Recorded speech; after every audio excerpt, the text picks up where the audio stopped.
آقایون توجه داشته باشید اسامی که اعلام میکنم واسه مصادرت در خصوص پروندهشون بعد از زمان هواپیمایی دفتر معاونت زندان میاد.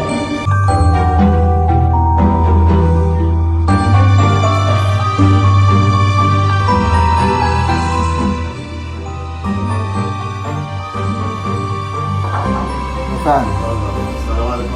سلام. شما آقای؟ بله بفهم. قراره یه بنده خدایی ضمانت شما رو بکنه.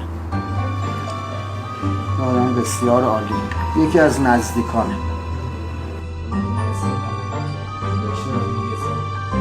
یه درخواستی رو بابت ضمانتت می‌نویسی. انشالله یه فرجی میشه شما از این بند آزاد. سابقه دارم یا چیزی یه معامله داشتیم یه چک نوشتم.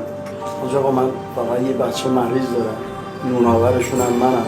ایان دوست داشتیم زحمتم کشیدم تا اونجایی که تونستم هیچ براش کار نداشتم، ولی چند تا بچه داری؟ من دختری پسر. اینجا رو یه امضا بکن.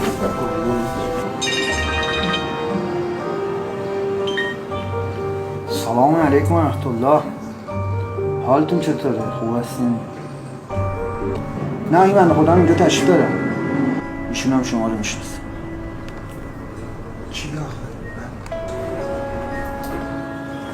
سلام آقا جان. سلام علیکم. سلام علیکم آقا جان. سلام علیکم و رحمت الله. سلام علیکم. آمدم